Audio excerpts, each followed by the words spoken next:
مسلمانوں کا عقیدہ یہ ہے، مسلمانوں کی آستھا یہ ہے کہ وہ ایک اللہ کی عبادت کرتے ہیں، اللہ کے سوا کسی اور کی عبادت نہیں کرتے۔ پھر وہ لوگ کیوں خانہ کعبہ کے سامنے اپنا سر جھکاتے ہیں اور خانہ کعبہ کی عبادت کرتے ہیں؟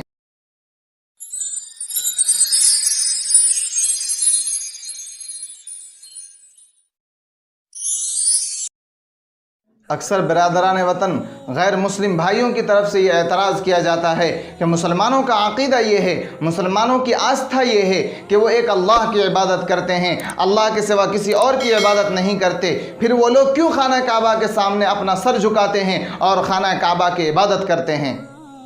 تو اس کا جواب تو یہ ہے کہ مسلمان خانہ کعبہ کی عبادت نہیں کرتے، بلکہ نماز پڑھنے کے لیے صرف اپنا رخ خانہ کعبہ کی طرف کرتے ہیں، اپنا قبلہ صرف خانہ کعبہ کو بناتے ہیں۔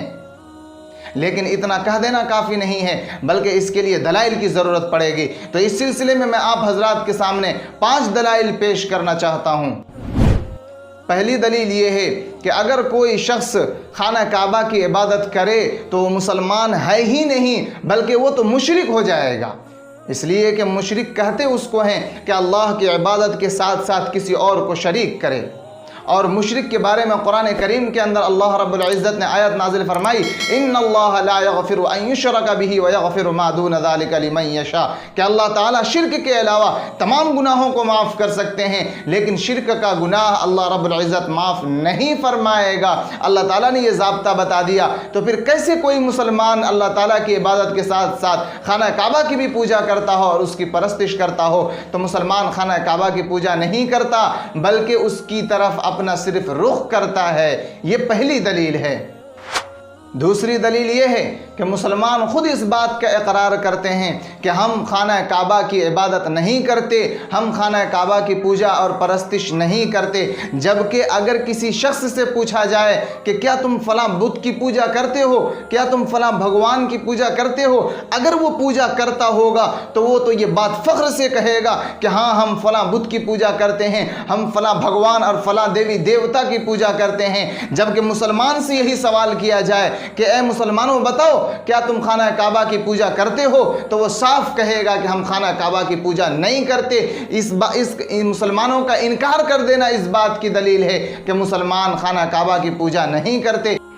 تیسری دلیل یہ ہے کہ اگر خانہ کعبہ کو ڈھا دیا جائے، اسے گرا دیا جائے، اسے منہدم کر دیا جائے، اس کے باوجود بھی مسلمانوں کے اوپر نماز فرض رہے گی۔ جس طرح سے خانہ کعبہ کی موجودگی میں نماز فرض تھی، اسی طرح اس کے ختم ہونے کے بعد بھی نماز فرض رہے گی۔ اس کے بعد نماز کا فرض ہونا اس بات کی دلیل ہے کہ ہم خانہ کعبہ کی عبادت نہیں کرتے تھے، اس لیے کہ اگر مسلمان خانہ کعبہ کی عبادت کرتے تو خانہ کعبہ کے ختم ہونے کے بعد وہ عبادت بھی ختم ہو جاتی۔ جس طرح کہ اگر کوئی بت ہو اور وہ بت بالکل ختم کر دیا جائے تو اس کی پوجا بھی نہیں کی جاتی، جیسے کہ اگر کوئی بھگوان ہی نہیں رہا تو اس کی پوجا کیسے کی جا سکتی ہے؟ اسی طرح سے اگر مسلمان بیت اللہ کی عبادت کرتے تو بیت اللہ کو ڈھا دینے کے بعد مسلمانوں کے اوپر نماز فرض نہیں رہتی، لیکن اس کے باوجود مسلمانوں کے اوپر نماز فرض ہے۔ اس سے پتہ چلتا ہے کہ مسلمان خانہ کعبہ کی عبادت نہیں کرتے، بلکہ صرف اپنا رخ اس جانب کرتے ہیں۔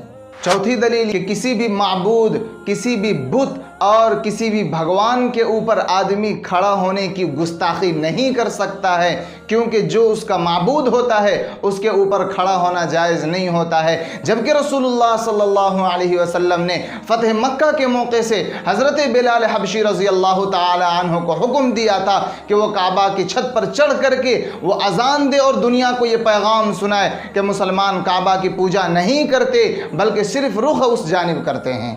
پانچویں دلیل یہ ہے کہ اگر کوئی شخص خانہ کعبہ کی چھت کے اوپر چڑھ کر کے نماز پڑھے تو اس کی نماز ہو جاتی ہے۔ بتائیے کہ دنیا کے اندر وہ کون سا معبود ہے کہ جس کے اوپر آدمی چڑھ جائے اور اس کی پوجا بھی مان لی جائے؟ ایسا کہیں نہیں ہوتا۔ اسی وجہ سے مسلمانوں کا خانہ کعبہ کے اوپر چڑھ کر کے نماز پڑھنا اور نماز کا صحیح ہو جانا شریعت مطہرہ کی روشنی میں اس بات کی دلیل ہے کہ مسلمان کعبہ کی پوجا نہیں کرتے، بلکہ صرف رخ اس جانب کرتے ہیں۔